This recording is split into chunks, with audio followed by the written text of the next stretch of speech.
je pense que je vais démissionner pour devenir un planteur. En effet, depuis 15 ans, après 15 ans d'études, c'est-à-dire du CP1 jusqu'au BTS sans redoubler, je suis devenu finalement un instituteur. Je ne veux même pas compter le nombre d'années de stage après mon BTS et aussi le nombre d'années de ma formation au CAFOP. Mais actuellement, étant instituteur, je gagne moins de 250 000 francs par mois. Alors que mon cousin avec qui j'ai grandi a refusé lui d'aller à l'école et a décidé d'aller faire 5 hectares d'EVA. Et aujourd'hui, au bas mot, il gagne 1 million de francs par mois. 1 million de francs par mois. Pourtant, moi qui ai fait 15 ans d'études, je gagne moins de 250 000 par mois. Le jour où il m'a dit ça, mais j'ai failli m'évanouir.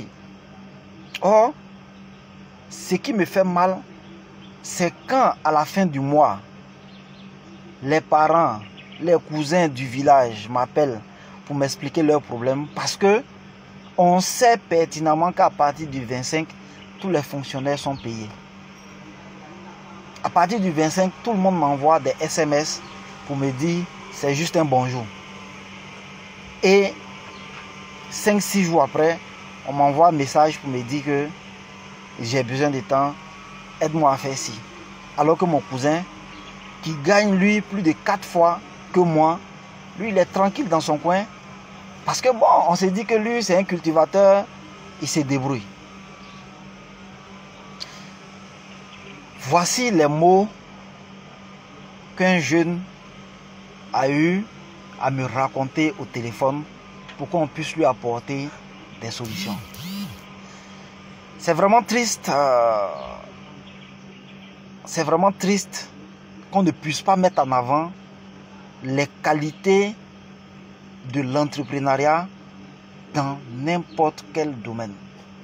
Voici une histoire qui doit nous inspirer, nous tous, à prendre conscience que, au-delà des études, il y a l'aspect où il faut prendre sa vie en main à travers, je dirais, une stratégie, quel que soit ce que vous faites. Si vous êtes enseignant, si vous voulez être fonctionnaire, salarié, vous devez absolument avoir un plan. Si vous n'avez pas de plan, je vous assure que, au bout du compte, il serait difficile pour vous de vous en sortir.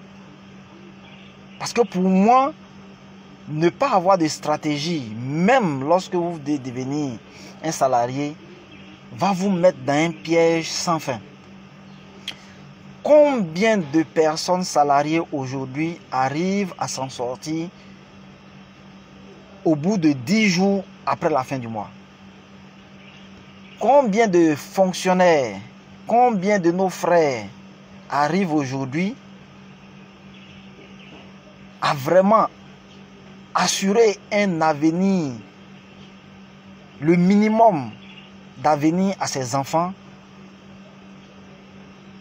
avec une sérénité, vraiment avec une sérénité. Mais pourtant, tout le monde a honte d'être cultivateur.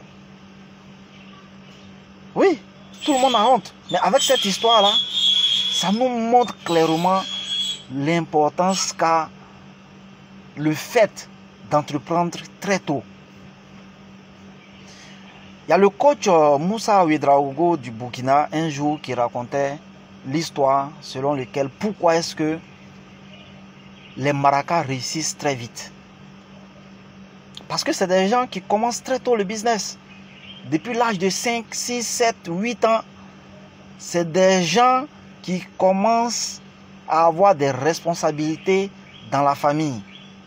Mais ce dernier-là, dès 8 et 10 ans, lui commence à bosser. Mais quand il a 25 ans, il a déjà 15 ans d'expérience dans son domaine. Pourtant, toi qui as le BTS, tu n'as pas encore d'expérience. Quel employeur aujourd'hui veut embaucher quelqu'un sans expérience? Zéro. Moi-même, j'en ai fait l'expérience. J'ai un petit cireur, quand j'étais encore dans l'armée, qui venait cirer nos chaussures en caserne. Mais je lui demandais, parce qu'au bout de, quand il était 10h, 11h déjà, bon, il venait s'asseoir là, il sait qu'il va faire sa journée avec nous, parce que bon, dans l'armée, vraiment, la propriété, l'hygiène corporelle et vestimentaire, ça c'est quelque chose qu'on ne badine pas avec. Donc il me disait que lui, il avait 10 ans, hein, je vous assure, lui, il donne popote. Et sa part de popote journalière, c'est 200 francs.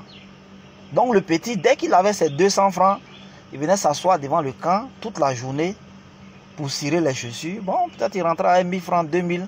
Bon, sa journée était gagnée. Mais là, moi, en ce moment, je ne comprenais pas. Je ne sais pas ce que le petit est devenu aujourd'hui. Mais la réalité aujourd'hui est que s'il a continué dans ce sens, ben aujourd'hui, il a au moins 10-15 ans d'expérience dans son domaine. Et là, je ne pense pas que quelqu'un qui a un bac plus 4 même puisse se comparer à lui aujourd'hui. Parce qu'il maîtrise déjà tous les rouages de l'entrepreneuriat. Donc c'est mieux de commencer tôt. Parce que souvent, faire sa propre expérience est 10 000 fois mieux qu'aller suivre un cours magistral sur je ne sais quoi, le marketing ou quoi. C'est vrai. Il est important de pouvoir partager des expériences de d'autres personnes. Mais généralement, pour avoir un BTS en gestion commerciale, il faut faire au moins 2 ans. Mais je vous assure que quelqu'un qui est sur le terrain en train de vendre chaque jour a des connaissances que même quelqu'un qui a un bac plus 3 ou bac plus 4 n'aura jamais. Parce que la théorie et la pratique, il n'y a pas match. Donc, je voulais vous partager cette histoire pour que nous tous, nous prenions conscience que il faut avoir un plan. Si vous n'avez pas de plan, vous allez subir la vie. On se dit à ciao.